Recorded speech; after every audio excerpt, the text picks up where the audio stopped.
Bom, minha apresentação eu mesmo antecipei e já fiz. Tema também já antecipei. Vamos lá. Antes da entrada em vigor da reforma, eu fazia um trocadilho com... a gente teve a oportunidade de falar sobre esse tema em várias e várias cidades, em vários e vários palcos, com plateias diferentes, mas geralmente com os nossos colegas advogados. E antes eu dizia, e a reforma vem aí, olê, olê, olá. Tive que adaptar a minha fala aqui para Cascavel, porque a reforma já veio aí, né? Olê, olê, olá. E agora é a hora da gente colher os corpos, recolher os corpos e avaliar como que ficou. Eu acho que o que define melhor o nosso sentimento nesse momento de vésperas de recesso da Justiça do Trabalho, a gente premido entre a reforma e o recesso, eu acho que a melhor expressão que define esse momento que a gente está vivendo hoje é do professor Manuel Antônio Teixeira Filho, que eu acho que é uma pessoa sincrética, veio da magistratura, está atualmente na advocacia, mas é um doutrinador, talvez o maior doutrinador de processo de trabalho que o Brasil tem, e que eu acho que ele consegue entender esse sentimento que a advocacia, que a magistratura, que os servidores, que o jurisdicionado, que os nossos clientes, que os sindicatos vêm vivendo nesse momento, né? Que é a figura metafórica de um meteoro arrasador. Eu acho que essa talvez seja a figura de linguagem mais adequada para a gente entender o que foi o impacto da reforma trabalhista em nossas vidas. Se, do ponto de vista de direito individual do trabalho, reformulou por alterar a espinha dorsal do hipossuficiente e criar uma figura, ou reconhecer a figura do hipersuficiente, se do ponto de vista do direito coletivo tem todos esses impactos que o doutor Silvio, o doutor Lucas e o colega puderam compartilhar aqui com a gente, não menos importante foi o impacto da reforma trabalhista do ponto de vista processual. E não é porque a minha disciplina na faculdade é processos do trabalho, juro que não, venho com a mão no peito e peito aberto para falar isso, mas eu acho que aonde nós mais vamos sentir um impacto da reforma é em matéria processual. Depois vamos ver se o doutor Rodrigo concorda comigo, mas eu tenho firmemente essa sensação. Porque, apesar de terem sido poucos, do ponto de vista numérico, os artigos alterados da CLT, no que diz respeito à reforma em matéria processual, foram artigos que trazem mudança muito profunda. E a começar pela nossa atuação primordial no processo, que é a petição inicial. E nesse momento em que o artigo 840, que é sobre o que a gente vai conversar hoje, foi alterado com tanta profundidade, na condição de advogada, na condição de colega de vocês, eu acho que o que a gente tem que se apegar nesse momento de divã, nesse momento de desafios profissionais gigantescos, é o que não mudou. Por quê?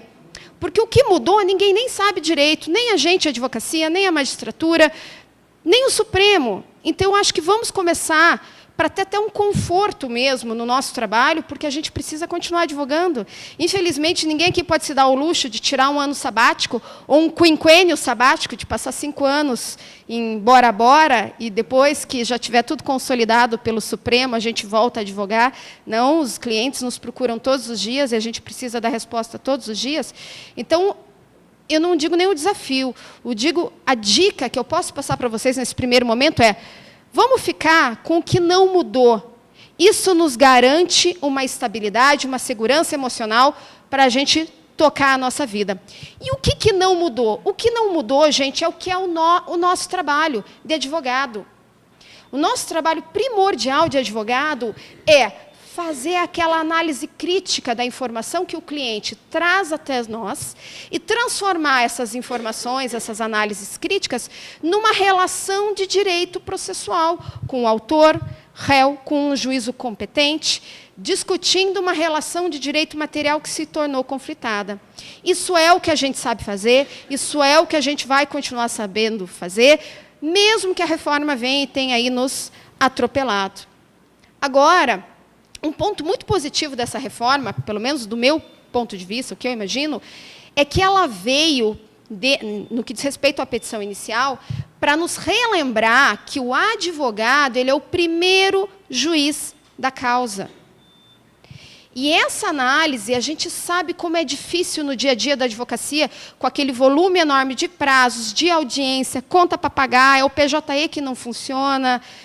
Naquele desafio, a gente parar e refletir sobre os processos que nós estamos representando, sobre o cliente que chegou até o nosso escritório e lembrar que nós somos para eles o primeiro juiz da causa, tem uma importância fundamental. E isso agora é mais importante do que nunca. Por quê? Porque se hoje eu tenho que preparar uma petição inicial líquida, que eu sei que é isso que vocês querem saber, eu também vou compartilhar com vocês essas informações, mas eu tenho que lembrar que essa petição inicial líquida vai ter uma consequência direta na questão da sucumbência. Então, eu tenho uma responsabilidade muito maior para orientar o meu cliente do que há chances maiores de serem acolhidos e o que não tem chance.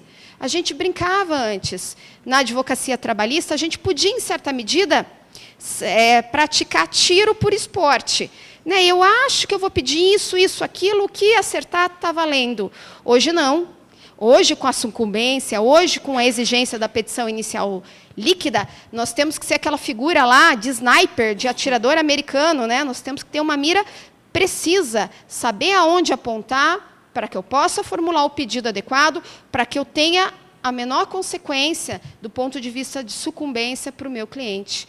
Então, mais do que nunca, eu tenho que pegar emprestada a toga mental dos nossos colegas juízes e fazer esse primeiro crivo, de conversar com o cliente e de alertar aquilo que realmente ele tem uma chance concreta de êxito e aquilo que ele não tem, e ser deixado de lado. Tá?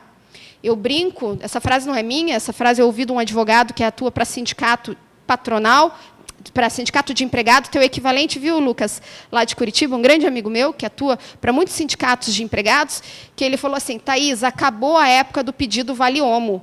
Eu falei, vale-homo? É aquele que a gente pedia de indenizar, lavar a roupa do empregado, isso acabou, gente. Nós temos hoje, tem que ter consciência do que a gente está pedindo, porque isso vai ter consequência. Por isso, essa figura aí do meteoro arrasador, e é nesse momento que a gente tem que fincar o pé no chão e lembrar do que nós somos, lembrar qual é o nosso papel enquanto advogado, para que a gente possa sobreviver. Mas eu sei que todo mundo veio aqui porque quer escutar. Thaís, como é que eu faço o meu pedido líquido? Né? Porque veio a nova redação dos parágrafos 1º, 2º e 3º do 840 da CLT e passou a exigir como requisito da petição inicial pedido certo, determinado e com indicação do seu valor. E aí todos nós nos questionamos, quando a reforma foi sancionada e muito divulgada, e agora, José, como que eu faço isso? Porque não tenha dúvidas que a gente tem várias dificuldades concretas. Primeira dificuldade, falta de documento.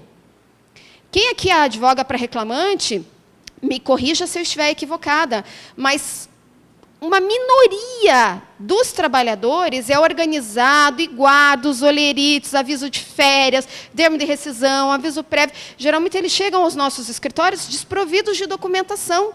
E aí você já tem um problema muito grave. Como que eu vou liquidar se eu não tenho nenhum documento para ter base? Vamos imaginar que você superou, você pegou aquele cliente dos sonhos, aquele que vem com a pastinha e com os documentos já organizados por ordem. Melhor ainda se ele viesse com pendrive, tudo já digitalizado em formato A4 e cada um com mega e meio, né? Mas assim não existe, então a gente se satisfaz com aquele que já traz os documentos. Aí vem um segundo elemento, eu preciso liquidar. Eu não sei fazer cálculo, porque nós não temos em nenhuma faculdade profundo cálculo trabalhista. E aí a gente vai contar com o apoio do calculista. E aí o calculista tem custo e o nosso cliente mal e mal tem dinheiro para nos pagar, imagine pagar o calculista. Então, a gente sabe que os desafios são enormes e que as dificuldades são enormes. E é na dificuldade que a gente precisa achar solução. Vamos começar olhando para o bicho, para a fera que nós temos que enfrentar, que é a nova redação do artigo 840. Lembrando que o caput permaneceu inalterado, não sofreu mudança.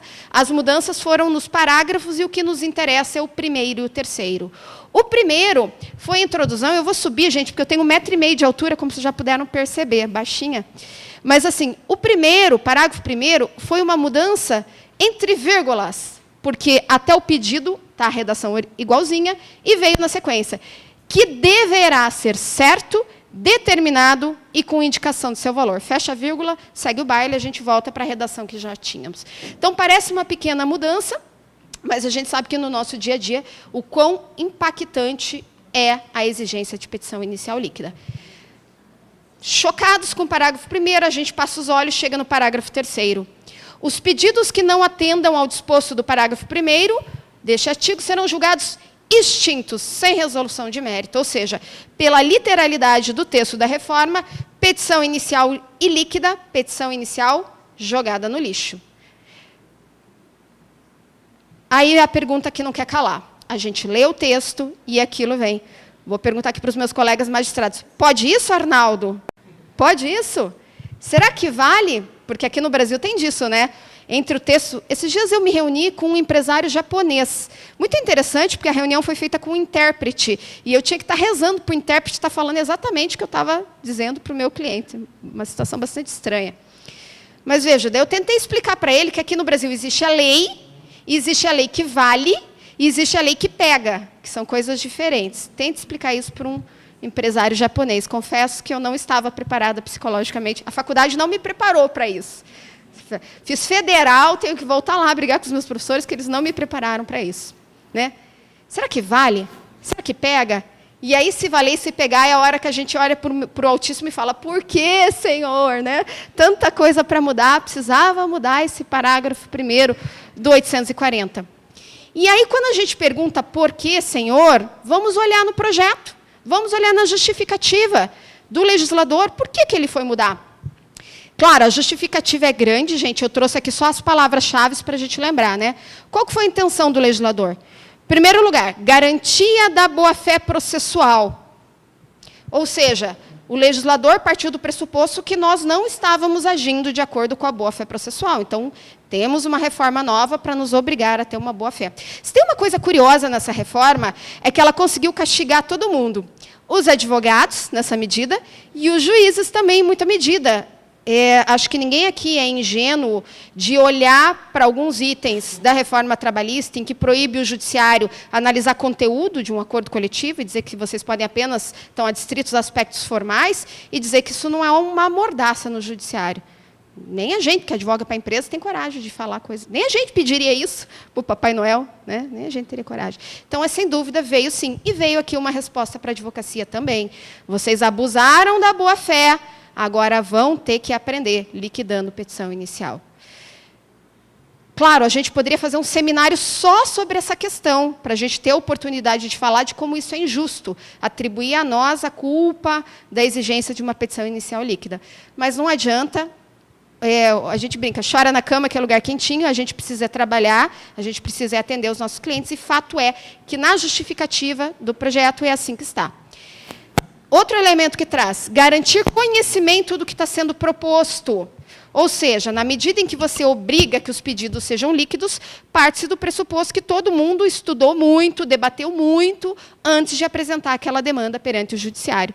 E garantir celeridade. Qual o fundamento? De que se a petição inicial é líquida, a gente joga a pelota para o judiciário teria que proferir uma sentença líquida. Isso depois vocês perguntam para o Rodrigo, porque não é educado uma palestrante fazer pergunta para outro palestrante. Então, a gente já combina, doutor Jaquim, que o senhor pergunta para o doutor Rodrigo se a sentença vai ser líquida. Tá? Teoricamente, a sentença já seria líquida e, na liquidação, a gente teria apenas aplicação de juros, correção monetária. Se vai funcionar... Nós temos algum servidor hoje aqui? Se vai funcionar a celeridade, a nossa colega depois que vai nos contar se isso vai funcionar como o legislador imaginou. Agora, gente, deixando de lado a justificativa formal, que é o que está no texto da lei, fato é, a exigência de petição inicial líquida veio porque, se não existisse essa exigência, não funcionaria bem a sucumbência recíproca que a reforma também trouxe. Porque antes, quando a ação era julgada em procedência e o trabalhador era agraciado com a justiça gratuita, que era tipo sempre, não tinha custo nenhum. Entrei com a ação, perdi, não pago nada. E hoje não. Hoje, com a sucumbência recíproca, nós vimos da questão, mesmo com a concessão de justiça gratuita, a gente viu que há uma chance aí do réu conseguir receber esses valores. Então, por isso que nós temos que tomar cuidado, como tudo que é novo e tudo que vem com a mão no coração e com a alma pura, dizendo que a intenção é a melhor do mundo, porque, como dizia a minha falecida avó, de boa intenção, o inferno está cheio. Né? Então, a gente tem que tomar esses cuidados. Mas fato é, já sabemos qual o texto da lei, já sabemos qual foi a intenção do legislador.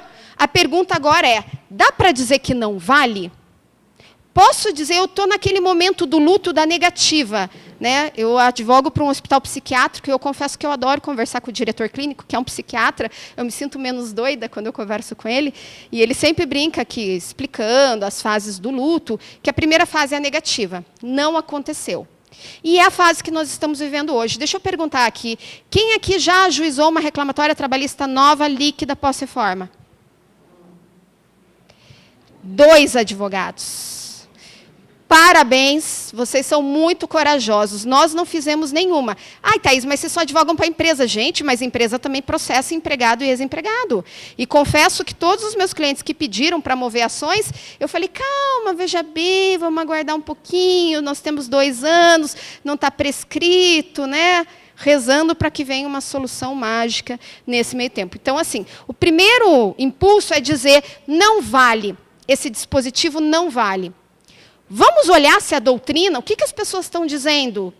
Aqueles que pensam o processo do trabalho de manhã, de tarde, de noite, que só pensam naquilo, o que eles estão dizendo? Graças a Deus, já temos uma série de artigos publicados, artigos doutrinários publicados, que nos dão uma luz se você quiser seguir o caminho do não vale. Não, gente, eu não vou recomendar nada na minha fala hoje. Né? Graças a Deus existe livre-arbítrio, nós podemos decidir os caminhos. Eu vou contar para vocês o que as pessoas têm dito. E cada um usa o que lhe convir, aquilo que acreditar e aquilo que servir. Simplesmente eu estou aqui de passagem, tá? De passagem de informação. Mas há quem diga que o parágrafo 1º do 840 é inconstitucional. Por que ele é inconstitucional? Porque ele violaria o artigo 5º, inciso 35, que é o da indeclinabilidade da jurisdição, ou inafastabilidade da jurisdição, ou como eu adoro contar para os meus alunos de graduação, é o artigo de vinde a mim ao jurisdicionado. Né? Agora seria vinde a mim, mas vinde com seus cálculos liquidados, por favor. Né? Então, há quem diga que esse dispositivo da reforma seria inconstitucional. E isso dentro de um contexto maior do que a gente discute hoje no direito processual como um todo, e, claro, no direito processual do trabalho também, de um fenômeno jurídico chamado de constitucionalização do direito processual. Quem destaca de uma forma muito profunda esse elemento é o Manuel Antônio Teixeira Filho, que, inclusive, tem um livro agora que ele recentemente publicou sobre os impactos da reforma trabalhista em direito processual do trabalho.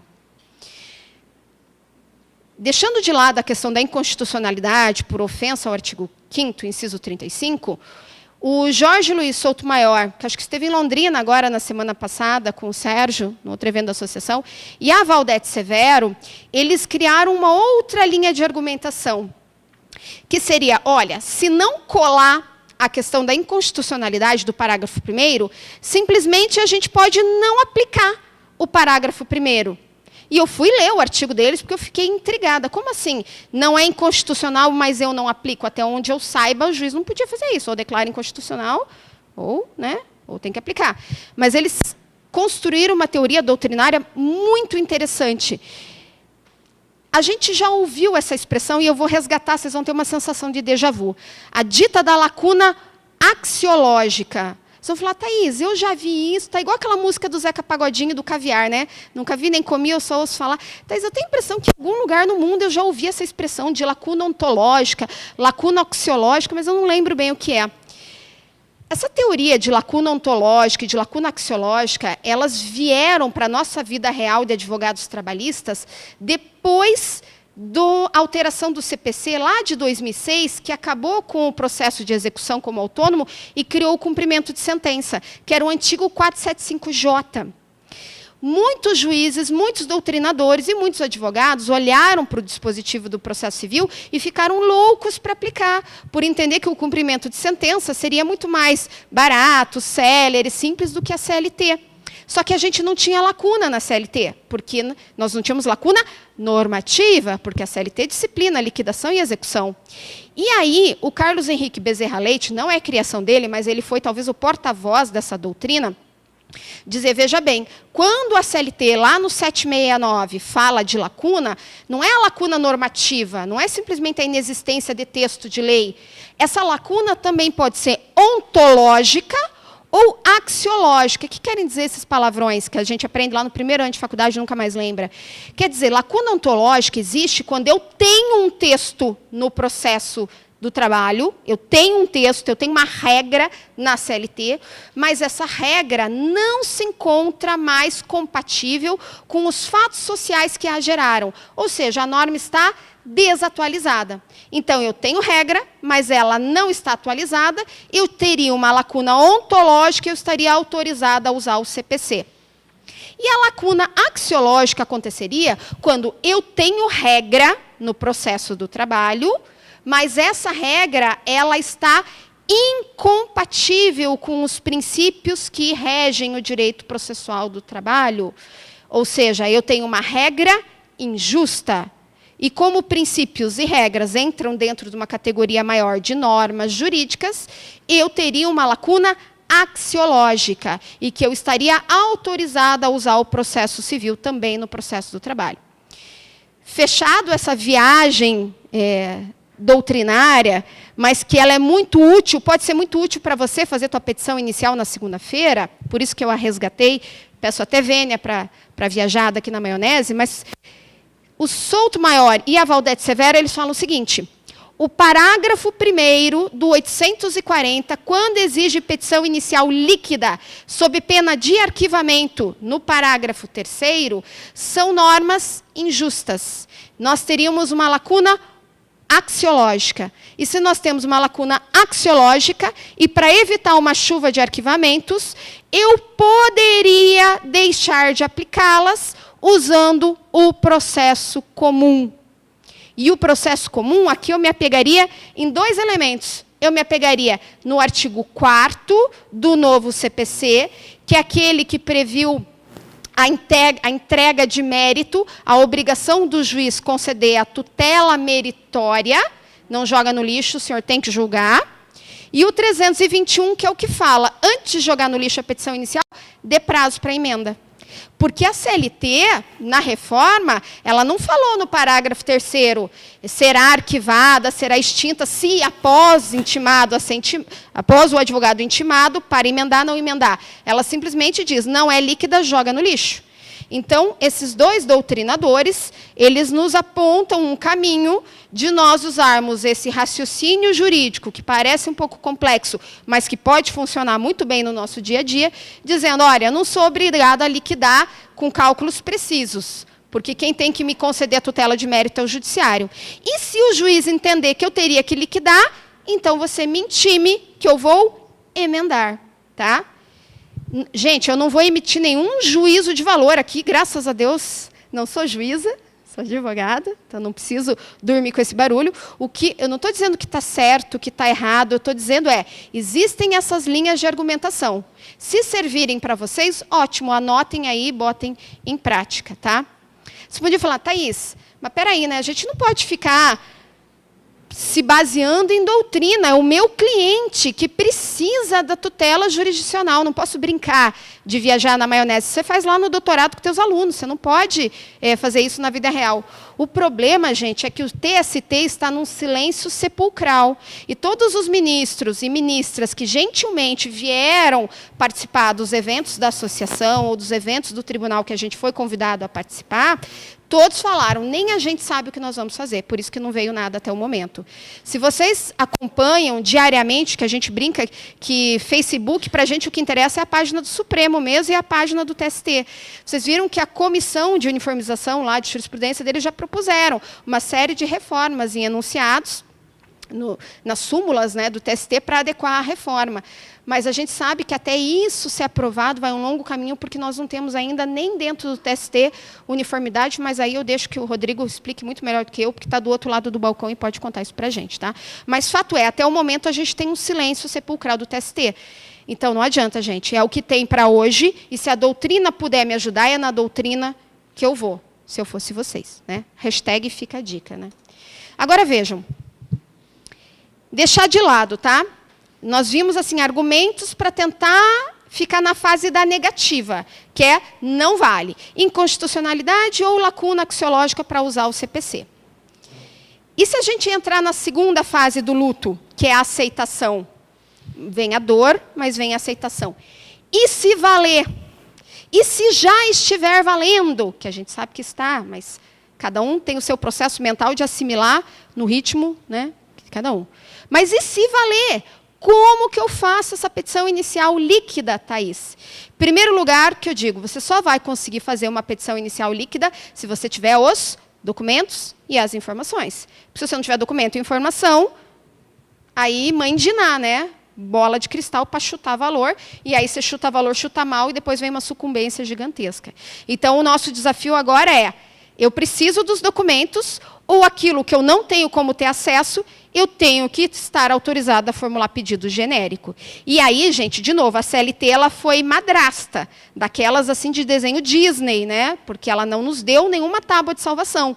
Mas o CPC aqui está acenando como um belo príncipe num cavalo branco, e vamos lá olhar. Diz o parágrafo 1º do 324 do TST, lembrando que a gente vai ter que fazer essa construção jurídica para usar o CPC, né? Diz lá, é lícito, porém, formular pedido genérico, e ele elenca 3 hipóteses, tá? A primeira hipótese, nas ações universais, se o autor não puder individuar os bens demandados, não tem exatamente interesse, não vai resolver nossa vida. Quando não for possível determinar desde logo as consequências do ato ou do fato, esse pode ter interesse sim. Vamos imaginar que você vai pedir insalubridade. Só que você não sabe qual o grau. Isso vai depender de uma perícia para a gente descobrir qual o grau. Quando não for possível determinar desde logo as consequências do ato ou do fato. Me parece que seria uma situação que você poderia formular o pedido genérico com base no inciso 2º do parágrafo 1º do 324. Inciso 3º, quando a determinação do objeto ou do valor da condenação depender de ato que deve ser praticado pelo réu. Aqui me parece que a gente está quase na maior parte das possibilidades. Por quê? Porque muitos dos pedidos que nós apresentamos ao judiciário, para a sua quantificação, dependeriam de documentos, que na maior parte das vezes estão na mão do empregador. E aí, bastaria você argumentar na sua petição inicial exatamente essa situação concreta e pedir a aplicação do inciso 3º, do parágrafo 1º, do 324 do CPC, cuja aplicação estaria autorizada por essa leitura do 769 da CLT. Tá? Gente, como o tempo aqui é sucinto, eu não tenho como me aprofundar longamente nessa construção. A ideia é, fica a dica e vamos atrás depois estudar e construir juntos esses caminhos. Então, a primeira sugestão seria o parágrafo 1º do 324.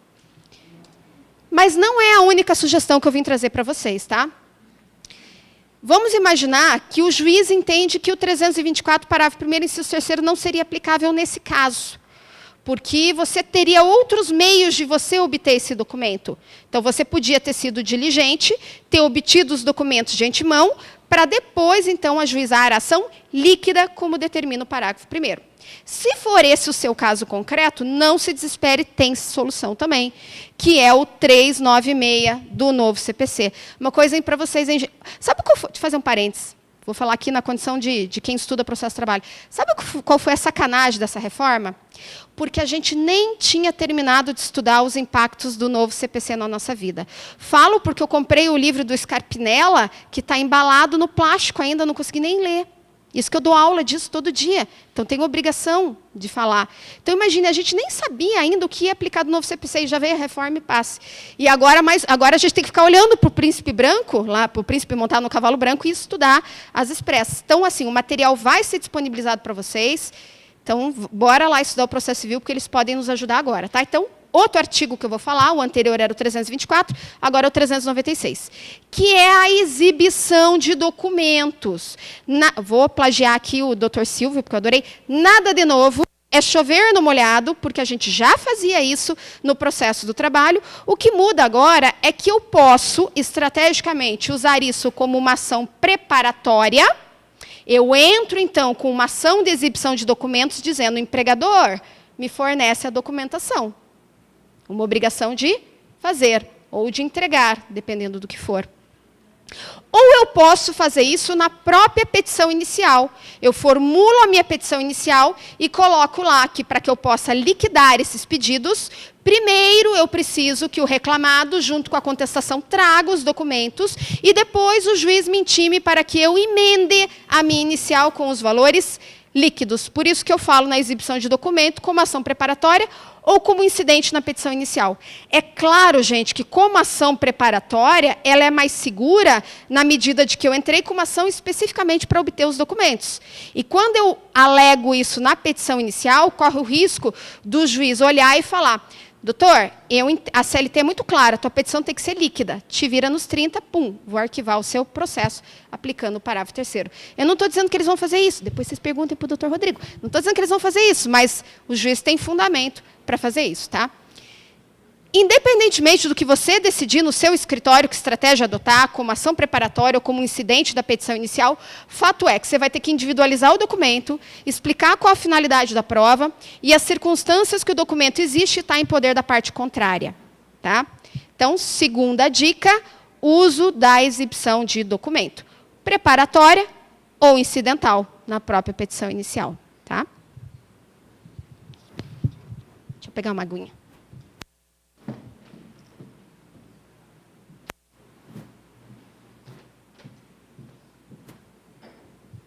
Esse aqui é o meu 32º evento no semestre, gente, sobre a reforma trabalhista. Imagine como está a garganta e o corpício, né? Terceira sugestão, gente. A aplicação do artigo 381, inciso 3º do novo CPC, que é a famosa produção antecipada de prova. Ação de produção antecipada de prova. Diz lá o inciso 3º. Prévio conhecimento dos fatos, possa justificar ou evitar o ajuizamento da ação. A gente não tinha muito contato com esse dispositivo do processo comum, que é um elemento, que é um dos procedimentos de jurisdição voluntária, porque não havia uma valoração de prova, você simplesmente produz a prova, e o juiz não vai valorar, essa prova vai ser valorada em outro processo. Mas agora pode ser sim que eu tenha interesse em utilizar desse instrumento. O que eu tenho ouvido os colegas que advogam para reclamante, principalmente aqueles que atuam em sindicato, viu, Lucas? No teu caso, em sindicatos de empregados, que tem volume muito grande de ação para ajuizar, eles falam: Thaís, a gente vai usar isso daqui quando o objeto, quando a informação que eu preciso for prova pericial. Para a prova pericial, eu entendo que o 381, inciso 3º, resolve a minha vida. Se o que eu preciso é documento, eu vou usar o anterior, o 396, da exibição de documento. Seriam ações preparatórias para a ação principal. Tá? Então, estou repassando informação que eu ouvi dos colegas que advogam para sindicatos de empregados. Se você estiver precisando de documento, exibição de documento. Se o que você precisa é uma perícia prévia, aí sim seria a produção antecipada de prova. Muito bem, Thaís, você veio, rapidamente despejou em cima da gente um monte de sugestões, adorei, vou fazer, não tenho nada que fazer da vida, a não ser ficar preparando 4, 5 ações preparatórias para cada reclamatória trabalhista, né? Que a vida está ganha já, a gente pode realmente perder tempo com tudo isso. Gente, a par da trabalheira que vai dar para nós advogados prepararmos essas ações preparatórias, a par da trabalheira que isso vai dar para os nossos colegas servidores administrar, eu brinco, 3, 4 ações para cada reclamatória trabalhista, para o judiciário, como é que vocês vão pôr em pauta isso, doutores? Para quando vai a pauta dessas audiências, se a gente entrar com esse monte de ação preparatória? 2030, né? Imagine se para cada reclamatório trabalhista, 3 procedimentos preparatórios. A par de tudo isso, do trabalho para a gente, do trabalho para o judiciário, do trabalho para os servidores, da pauta que vai lá para a lua e volta, ainda tem uma pergunta que não quer calar, gente. Eu fui super diligente, eu entrei com todas essas ações preparatórias, finalmente eu tenho tudo pronto para liquidar a petição inicial, para fazer a minha ação, para distribuir finalmente. O X da questão é, e essas ações preparatórias, o que elas fazem com a prescrição?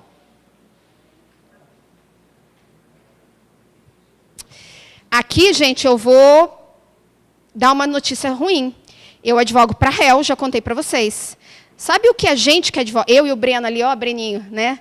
Joaquim, que advoga para réu, quem mais aí advoga para réu? Sabe que a gente que advoga para réu, sabe o que nós vamos dizer nas nossas contestações? Não aconteceu nada com a sua prescrição. E a essa altura pode ser que já tenha até prescrito o seu direito de ação. Com qual fundamento? Com fundamento no parágrafo 3º do artigo 11, trazido pela reforma. Vejam, eu sei que vocês já estudaram esse artigo, vocês falaram, Thaís, ele é a mera reprodução do entendimento sumular do TST, que diz que a interrupção da prescrição somente ocorrerá pelo ajuizamento de reclamação trabalhista, mesmo que em juízo incompetente, ainda que venha a ser extinta sem resolução de mérito, produzindo efeitos apenas em relação aos pedidos idênticos. Isso é muito parecido com a súmula que nós já tínhamos, dizendo que no processo do trabalho, o que interrompe a prescrição não é a citação válida, como é no processo civil, e sim o simples ajuizamento da ação. Verdade. Mas a gente que advoga para réu, a gente vai olhar para esse dispositivo e vai virar para vocês. Só interrompe a reclamatória trabalhista. Só ela interrompe a prescrição. Com os pedidos idênticos. Na exibição de documento, na produção antecipada de prova, você não está pedindo pedido idêntico. Portanto, não teria ocorrido suspensão, não teria ocorrido interrupção da prescrição. Então, pode ser que a essa altura, Inês já seja morta. Aí vocês poderiam contra-argumentar, gente. Aí eu estou fechando, tá? Thaís, então nós vamos entrar com o protesto. Primeiro eu entro com o protesto, depois eu entro com a exibição de documento, e daí eu entro com a produção antecipada de prova. E aí os nossos colegas que estão aqui no 1º grau têm 3 ações preparatórias para daí receber a 4ª. Pois é, gente, eu sei que o protesto lá no Código de Processo Civil realmente diz que interrompe a prescrição, mas aqui não fala.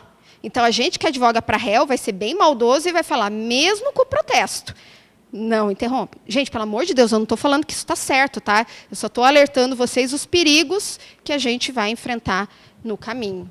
Tá? Então, cuidado com essas ações preparatórias por conta da interrupção da prescrição.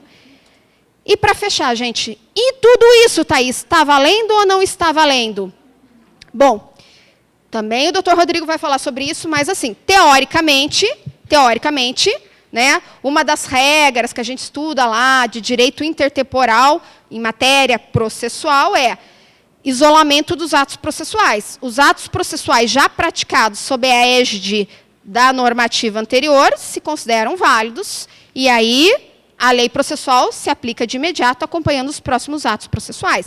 Então, em tese, os processos ajuizados antes da reforma, por isso o boom, eu tenho o gráfico, Lucas, me manda um e-mail depois que eu te mando, nos 3 últimos dias que antecederam a entrada em vigor da reforma, a Justiça lá de Curitiba recebeu mais ações do que o mês de outubro inteiro, tá? Só para vocês terem uma ideia. Então, assim, as pessoas correram, trabalharam 24 horas por dia, 7 dias por semana, vocês inclusive, para ajuizar as ações antes da reforma. Porque depois da reforma, vamos que vamos, né? Mas antes da reforma, em tese, estaria tudo certo.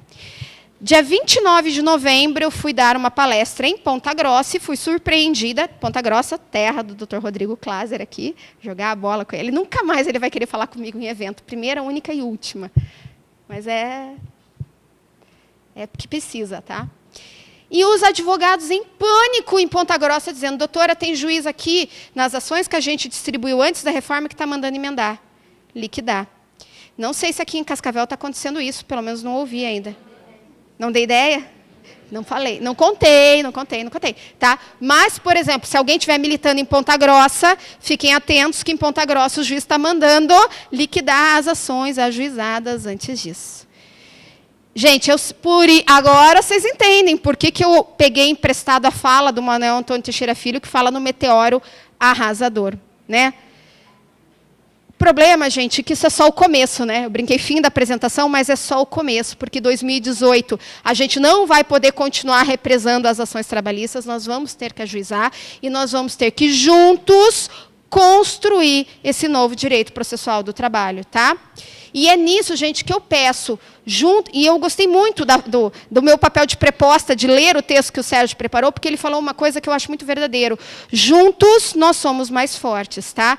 Por isso o esforço da associação de vir em todas as cidades, a gente tem feito caravana com esse assunto, para atingir a maior parte dos advogados trabalhistas possíveis, para eles entenderem que vocês não estão sozinhos, estamos todos no mesmo barco e somos nós que vamos construir esse novo direito processual. Tá? Um final de ano abençoado para todos vocês e que gozemos o nosso recesso como nunca gozamos antes na vida, porque a gente está precisando. Muito obrigada.